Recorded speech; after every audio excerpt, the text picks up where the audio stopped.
Todo mundo bem descansadinho hoje, né? Que ontem a coisa foi mais difícil porque muita gente chegou, veio direto para cá, mas hoje tivemos um sono tranquilo, uma chuvinha boa que veio refrescar, né? Então, beleza. São 8h30. Nós temos o prazer de receber, então, hoje, iniciando os nossos trabalhos, a professora Cláudia, que vocês já ouviram ontem, e ela vai estar contando hoje uma história sobre o texto sagrado do Islã. Então, muito bem-vinda, e a palavra é sua. Bom dia a todos. Então, era uma vez, há muito tempo atrás,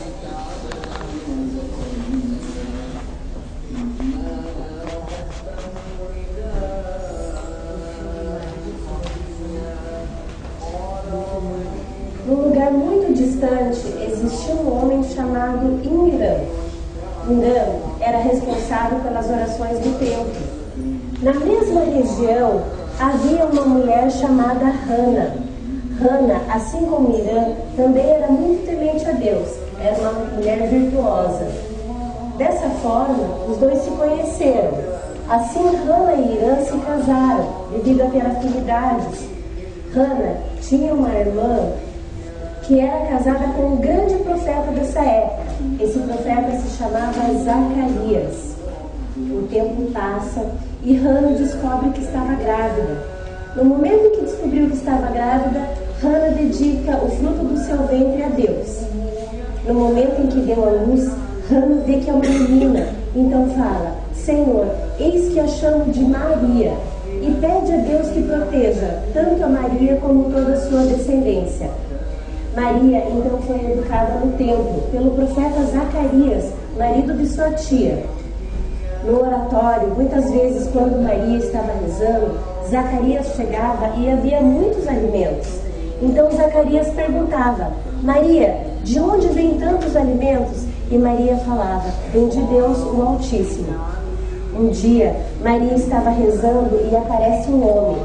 Assustada, ela pergunta: quem é você? O que quer de mim? Esse homem era o arcanjo Gabriel em forma de homem. E ele então dá a mensagem a Maria, que ela teria um menino muito abençoado. Então Maria interroga: meu Deus, mas como terei eu um filho se nenhum homem me tocou? Então o mensageiro de Deus fala: Deus cria o que lhe apraz, basta dizer que seja para que seja. O tempo passa e os sinais começam a aparecer em Maria. Maria, assustada por ser uma mulher virtuosa, por nenhum homem ter a tocado, então clama a Deus: Deus, tenha piedade de mim, o que farei? Maria então vai para um lugar distante e senta embaixo de uma tamareira seca. Nesse momento, ela começa a dar à luz a seu filho Jesus. Triste por toda essa situação, Maria escuta uma voz que diz: Maria, não temas, sacuda o pé dessa tamareira, que dela descerá frutos. Então Maria come, se alimenta, e daquele rio que começa a transbordar, ela também toma o líquido para que ela se fortifique. Na volta para sua cidade, Maria é cobrada por todos e apontada: o que é isso, Maria? Da onde veio essa criança? E Maria, como tinha feito um pacto com Deus de silêncio, simplesmente aponta para o menino. E todos falam: você quer que a gente fale com uma criança? Então conta o texto sagrado que Jesus fala em defesa de sua mãe. E nesse momento todos ficam assustados e vê naquele menino, naquela criança, os milagres que ele iria fazer pela frente. Jesus então faz muitos milagres e confirma a sua missão profética. Para os muçulmanos, Jesus voltará e nesse momento chamará todos à religião do profeta Muhammad. O que fica para nós dessa lição sagrada? A fé e a confiança que Maria teve em Deus, independente de todos os momentos e em todas as situações. O amor em Deus e na humanidade pelo profeta Jesus. Assalamu alaikum, que a paz esteja com todos vocês.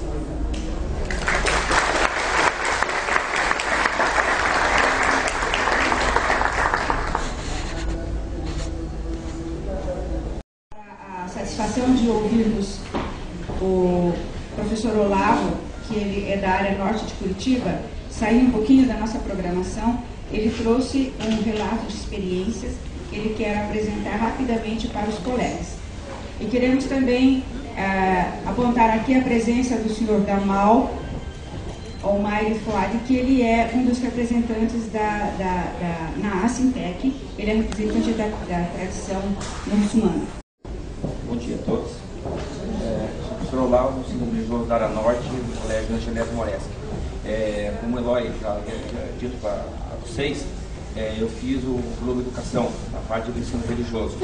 E a parte que eles mais perguntaram sobre como é o ensino religioso na escola pública do Paraná. E ficaram enfatizando como que é, como que deve ser, como que pode ser, o que vocês fazem, o que vocês não fazem, se tem curso, se não tem curso. Gente, eu digo para vocês, quando eu comecei no ensino religioso, eu cheguei para a direção do colégio e falei assim, o que eu vou pegar? Eles falaram assim, amigo, sobrou ensino religioso. Tem assim. Eu falei assim, mas o que tem? Eu falei assim, nada, se vira, é teu. E daí? Professor de história, você nunca, sim, você sabia sobre as religiões, não aquela coisa assim, o fundo das religiões. Comecei com elas, trabalhando os alunos, pegando o texto da Assintec, todo o material que tinha era a Assintec. Tá, pois bem. Então é fácil. Para o historiador, eu acho que a facilidade é maior, porque a história, ela caminha entre religião e história ao mesmo tempo. Não se pode dizer, ou contar, ou falar alguma coisa, ensinar alguma coisa, explicar alguma coisa, se você não citar a religião na história. Desde os primórdios da humanidade, o homem já tinha a parte da religiosidade. Então eu pensei comigo, falei assim, olha, é fácil. Como fazer isso? Vamos partir de uma construção religiosa, não a religiosidade em si. Então eu comecei a ensinar aos alunos, eu sou professor de história também, então eu colocava história e ensino religioso, história e ensino religioso, história e ensino religioso. Então contava a história de uma civilização, a religião. E lá nos primórdios da humanidade, o homem já a partir daquele momento que ele começou a ter a parte religiosa, adorar o fogo, o vento, as águas, ele começou a se sentir já um ser religioso, não independentemente de religiões. Daí os alunos falam assim, mas professor, por que religião? O que influencia a religião no mundo? Mais perto. O que influencia as religiões no mundo? Eu falei, olha, não é questão de você dizer o que influenciou as religiões. A religião, praticamente, em certo tempo, ela dominou a humanidade. Se não fossem as religiões hoje, nós não estaríamos aqui, nós não seríamos o que somos hoje. Porque, eu digo assim para eles, imagina se vocês pensarem, se não tivesse havido, ou não houvesse nenhuma guerra, o que seria da humanidade hoje? Vamos citar assim, a guerra dos 100 anos, que durou 104 anos. O que seria isso? Então, a religião, o bem ou o mal, ela conteve a humanidade. Ela deu aquela estabilidade. Ela foi dogmática? Foi dogmática. As religiões mais antigas, hinduísmo, judaísmo, cristianismo, então ela serviu para que a humanidade se mantesse. Teve guerras? Teve. Mortes? Teve. Ah, legal. Daí você começa a contar, inclusive eu até disse para a professora, o que se faz? É fácil. Pode pôr. Seres são símbolos de seres religiosos. Então eu chego e desenho. Você é professor de arte? Não sei nada de arte. Simplesmente eu sou golpista. Eu pego um livro, pego um desenho, vou para o quadro e tento fazer. E nisso os alunos vão fazendo também. Então, ele fala assim, mas as suas aulas é uma beleza que você desenha. Peraí, mas eu sou de ensino religioso. Através dessa imagem, eu começo a mostrar para os alunos a simbologia. Ali mostra a pomba, a natureza, o leão, que é a natureza, o sol, que desde a humanidade não se pode deixar que o sol, né, sempre foi um símbolo sagrado para toda a humanidade, e nós humanos. Família, símbolo nacional, budismo, lá cristianismo, a vela. Tem uma historinha muito interessante do fogo, né?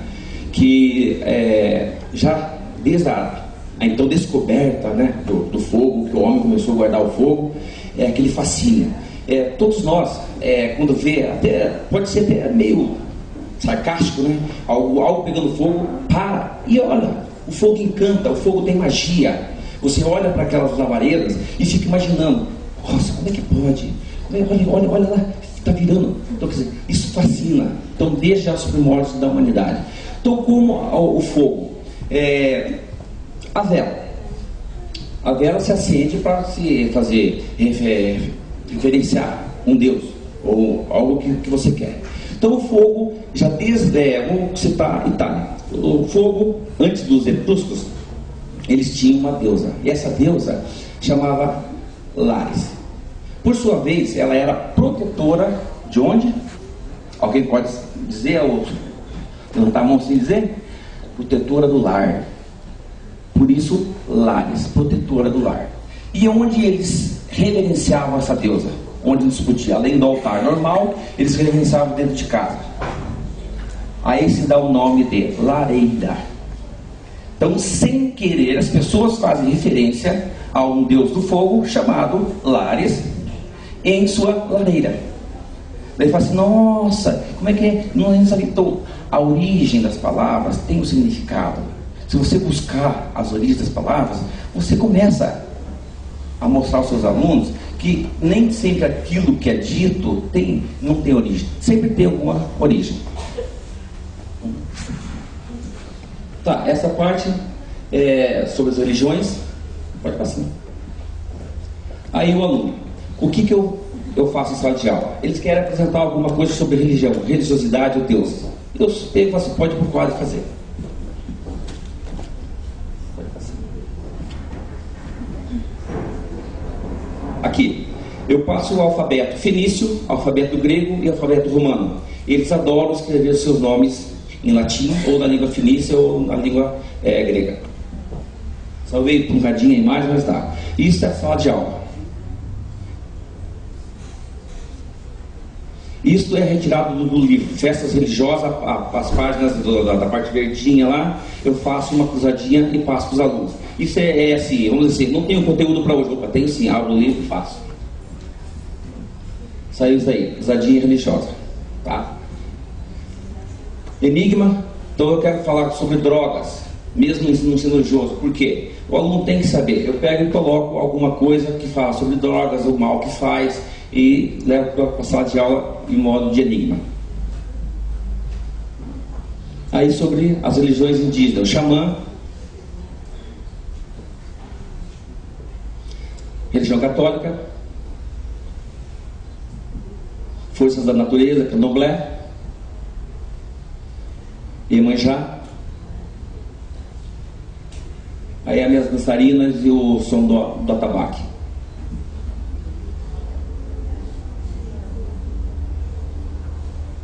É isso daí, gente.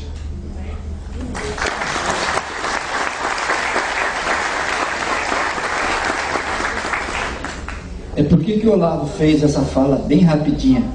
Pelo seguinte, é coisa prática do dia a dia. Ele usa o quadro, né? Eu conheço ele faz um certo tempo já. Eu conheço principalmente o testemunho dos alunos dele, sabe? É muito interessante isso aí. E todo esse trabalho que ele fez, que ele apresentou aqui, foi em cima do caderno pedagógico, que está disponível aí para todos os professores. Nós tivemos um problema muito sério algum tempo atrás. Saíram algumas reportagens na Globo News mostrando o ensino religioso lá do Rio de Janeiro, de São Paulo, como se fosse a realidade toda do Brasil. Aí nós entramos em contato com a Globo, protestamos, falamos não é essa a realidade, envolvemos a diretoria da Sintec. Aí eles vieram fazer uma outra reportagem, que ficou muito boa, por sinal, que está, né, Renata? Está no portal, dá para acessar depois, em vídeo, só entrar em vídeos lá. Aí eles queriam gravar uma aula, então indicam o professor, nós indicamos o Olavo. Aí eles estiveram lá, gravaram a aula dele, sabe? Foi bem interessante, mostraram essa prática feita por nós aqui no Paraná. E mostraram o Brasil todo, com destaque para Paraná, aí Colombo e a Escola Genésio. Tiveram lá tal. Mas a parte que mais chamou a atenção mesmo, né, Olavo? Entrevistou o Olavo, tá dando aula. Aí foi o momento que chamou os alunos de várias tradições religiosas, tá? E os alunos mostrando que entenderam a proposta nossa, que é essa questão do respeito à diversidade religiosa. Por isso que ele deu essa canjinha rápida pra gente aí. Tem a Silmar também, cadê a Silmar? Silmar está ali, fica de pé, Silmar. Recentemente, o professor Sérgio ontem falou a respeito da visita do pesquisador da Alemanha. Aí o pesquisador esteve lá com a Silmar, tá? E foi lá verificar como é que é a aula dela, a coisa prática, conversou com os alunos, e ele ficou uma semana tentando entender o ensino religioso. E interessante que ele falava só inglês e alemão, a comunicação era um pouquinho complicada, mas com os alunos ele se entendeu, né? Muito bem. E o que mais chamou a atenção desse pesquisador, que é doutor em ensino religioso, foi ele ficou encantado no jeito como os alunos mostraram que entenderam a proposta, né, Silmar? Então é legal isso, né? Quando o ministro Gustavo, na abertura, onde falava, quem sabe se a proposta dá certo mesmo ou não, são os professores que estão atuando. A gente sabe que não está fácil a coisa em sala de aula, com relação no geral, e no ensino religioso nós temos dificuldades, mas principalmente quando o aluno mostra que está entendendo a proposta. Não é chegar lá e fazer qualquer ensino religioso. A gente quer um ensino religioso sério, que tenha uma proposta e que tenha uma coerência. Esse que é o grande objetivo nosso. Vamos continuando agora. Sim? Bom, eu sou a professora Bernadette e eu quero aproveitar. Desculpe interromper, mas eu não posso perder a oportunidade. Bom dia, eu sou a professora Bernadette, eu trabalho na Secretaria de Estado da Educação, no Departamento de Educação Especial, e sou presidente do Conselho Estadual dos Direitos da Pessoa Idosa no Estado. Além da função de presidente, que eu assumi em abril, existe uma tarefa quanto à política da pessoa idosa a ser cumprida pela educação, pelo Sistema Estadual de Educação. Se nós pegarmos o Estatuto do Idoso, no artigo 22, lá diz que em todos os níveis e modalidades de ensino, nós deveremos oferecer conhecimentos aos nossos alunos que lhes possibilitem viver melhor, eliminar os preconceitos que nós vivemos hoje, né? Nós fomos uma geração não preparada para o envelhecimento humano. Então ontem, quando eu saí daqui, eu falei, poxa, não é por acaso que a gente vem nos lugares, porque segundo os estudos que nós fizemos junto com o Departamento de Educação Básica, e claro, os estudos gerontológicos e aqueles todos que em todo o Brasil estudam as questões do envelhecimento e os itens do Estatuto a serem implementados, o ensino religioso é uma das disciplinas que precisará abordar a questão do envelhecimento, a questão da necessidade da pessoa ter uma crença, uma fé, porque é sabido, todos nós já assim ouvimos relatos e estudos e reportagens, que a pessoa que professa alguma fé, ela passa muito melhor e mais tranquila por esses momentos de extrema dificuldade que às vezes o final da vida nos oferece, o ciclo da vida nos oferece.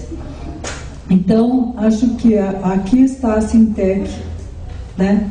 Aqui estão as pessoas que pensam, e eu quero me colocar à disposição para me juntar, para me somar, porque o ensino religioso, como a história, a geografia, a filosofia, biologia, todas elas têm uma pauta muito importante sobre o envelhecimento. Quando a gente diz assim, eu estou preparando o meu aluno para a vida, qual é a vida que nós pensamos que nós estamos preparando para o mundo do trabalho? E a gente interrompe por aí. E aí o resultado é essa sociedade que exclui, né, a pessoa que envelheceu com preconceito. Nós não nos aceitamos, nós nos consertamos de tudo quanto é jeito e por aí vai, né? Aquilo tudo que a gente vê. Então, acho assim, aproveitando a oportunidade para também dar notícia a vocês que o Conselho Estadual de Educação está terminando de elaborar o parecer sobre a implementação no Paraná. Novamente o Paraná sai na frente, sabe? Inclusive a discussão nacional é feita por nós em muitos momentos, né? E agora a gente formaliza isso, sistematiza isso para o Sistema Estadual de Educação, ou seja, é tanto a educação pública quanto a privada, municipal, estadual, não importa, o Sistema Estadual de Educação. Eu agradeço muito a oportunidade e quero dizer que a gente está à disposição enquanto Conselho para nos somar à Sintec aqui, que por favor a gente pense, né, nesse aspecto para tratar com o aluno. É um conhecimento a mais que ele tem que ter. Colocar os estudos de toda e qualquer religião, porque todas são boas. A melhor religião é aquela que nos faz melhores. Obrigada. A grande maioria das religiões dá um valor muito grande na sabedoria dos idosos, né? Aquele acúmulo de conhecimento. Então é interessante isso. E nós trabalhamos a questão de respeitar a diversidade religiosa, e nós sabemos que existe preconceito quanto às religiões, e a sociedade, infelizmente, é preconceituosa. Tem a questão do preconceito quanto ao idoso também. Mas vamos, aos poucos a gente vai vencendo essas barreiras, né? Então, agora nós teremos uma dança sagrada, tá, com a Emerli. A Emerli, ela faz parte da equipe pedagógica. Ela está de licença, maternidade, tá? Mas ela vai apresentar essa dança e, olha, vale a pena, que essa é uma artista mesmo.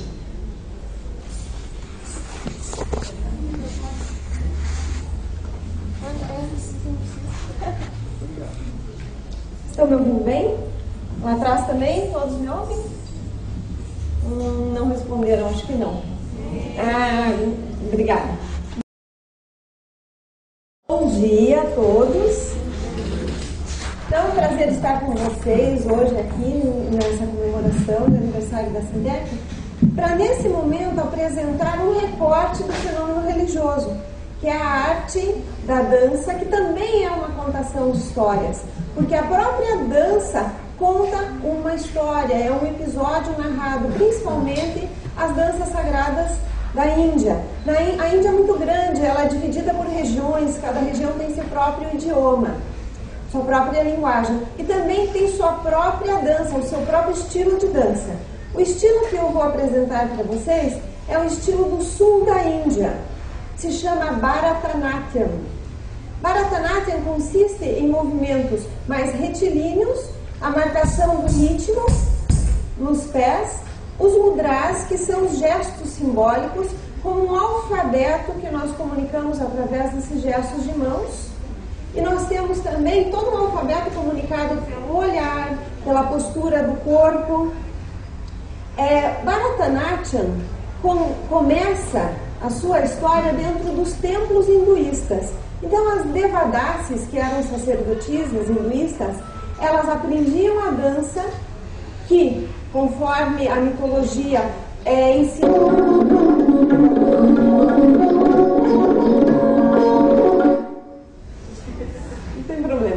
ensinada aos seres humanos através de uma manifestação de Brahman. Acho que é para começar logo, para de falar. Brincando. Então, a divindade, né? Vocês sabem que existe um princípio criador do hinduísmo que é Brahman. Brahman não tem forma, não tem, portanto, não tem corpo, não tem uma palpabilidade, mas ele se manifesta de diferentes formas. E nessas diferentes formas nós encontramos a tríade Brahma, Vishnu e Shiva. E Shiva, para nós na dança, é muito importante, porque Shiva é conhecido como Nataraja, representado por esta posição. Vocês já devem ter visto estatuetas nessa posição. Então, Shiva Nataraja, ou seja, o senhor da dança, é aquele que ao dançar se manifesta. Então, segundo, conforme essa mitologia, é Shiva Nataraja, o senhor da dança, que ensina a dança sagrada para os hindus. Então, as devadasis fazem a dança sagrada, que contam histórias de suas narrativas sagradas por meio de gestos, então, mitologicamente ditos, ensinados por Shiva. A dança hoje não é mais uma dança confinada a templos, ela não acontece mais nos templos. Ela saiu do templo e foi ao teatro. Até é o título da obra do trabalho de mestrado, da dissertação do padre Joaquim, que mais tarde estará falando com vocês. Do templo ao teatro, que foi o que aconteceu com a dança indiana. Portanto, hoje nós temos cristãos praticando dança indiana, nós temos islâmicos na Índia que também praticam a dança indiana, nós temos várias pessoas de várias vertentes religiosas e também não religiosas que praticam a dança como uma modalidade de expressão artística. Mas lembrando sempre, a sua raiz é religiosa, mas ela hoje então se tornou uma manifestação artística ampla, além dos muros da própria religião. A princípio, eu vou fazer uma oração. Nessa oração, todo bailarino faz. Para começar a sua aula de dança, para uma apresentação, ele faz sozinho, que significa que ele agradece ao céu, ele agradece às estrelas, ele agradece ao sol, à lua, à terra, agradece ao seu mestre de dança e agradece também a Shiva, que ensinou a expressão do corpo para manifestar a divindade. Então, a princípio, eu vou mostrar para vocês esta oração, depois eu explico as músicas que seguem.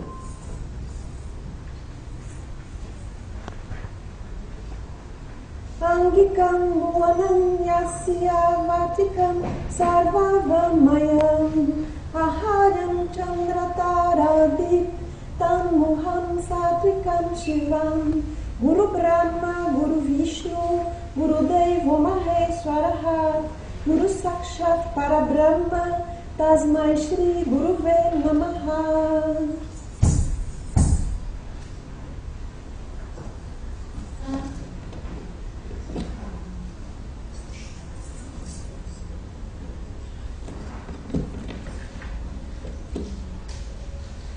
Feita essa primeira oração, é preciso criar um ambiente sagrado, é preciso constituir um círculo sagrado. Então, o alarico, que é a primeira dança, constitui-se de movimentos que marcam esse círculo no qual a dança vai acontecer e que, na sua narrativa, na sua história, fala de todos os elementos do universo, os elementos que constituem o universo, que foram criados a partir da manifestação, ou seja, da primeira expiração de Brahman. Então conta a história de Vishnu, o deus da preservação, de Shiva, o deus da dança, do tempo, e de Brahman, que é aquela divindade representada com vários rostos que nós vamos representar com esse mudra. Brahma. 3 em 1, manifestação do próprio Brahman. Então, e conta também a história de Maria, aquela mulher que engravidou e trouxe ao mundo a luz, sob a forma então de Jesus. É um texto que fala de diferentes manifestações religiosas, então apresenta isso às pessoas e que marca o espaço sagrado. A segunda música que vocês vão ver dançada já é um relacionamento intercultural entre Índia e Brasil. Então, o que foi feito?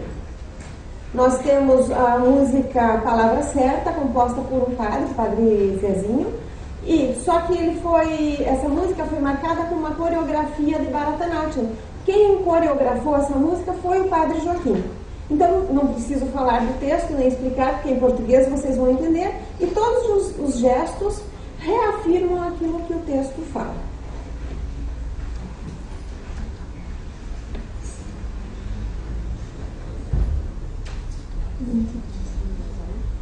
Thank you.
É interessante realizarmos o diálogo entre a arte e o ensino religioso, porque a arte nos ajuda a desvelar o fenômeno religioso.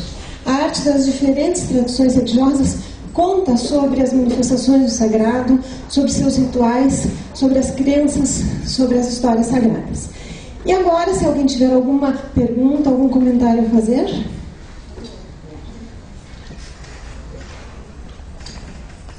Mostra a tabela laranjeira do preto, que eu já estava aqui para lá 2 anos.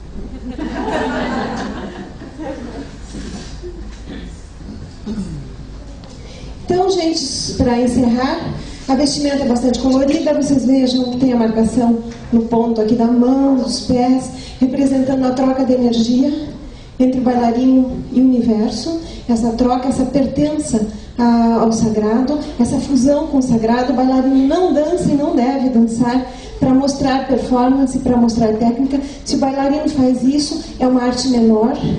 A arte maior consiste na entrega total do bailarino ao movimento, aquilo que ele está representando. Então ele se torna, naquele momento em que dança, um instrumento mais um instrumento de manifestação do sagrado. É o que diferencia a arte oriental da arte ocidental, né? Quanto mais vaidade, menos arte, para essa arte oriental. Então, como eu falei, os trajes são bem coloridos, imitando a própria natureza, que é bastante colorida. Esse pontinho aqui na testa, muitas pessoas perguntam o que é isso? O que é a terceira visão? Eu gosto de utilizar um pensamento de Jung para explicar isso. Ele diz assim: quem olha para fora adormece, quem olha para dentro desperta. Então seria a capacidade de olhar para a própria interioridade, o olhar para dentro. Obrigada.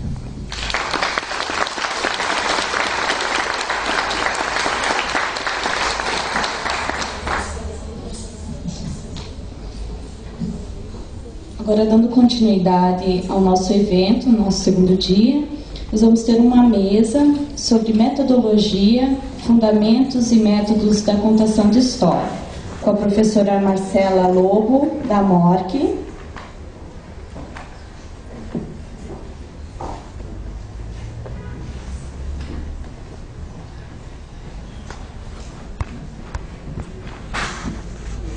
Professora Priscila Angélica, do Guido Viário.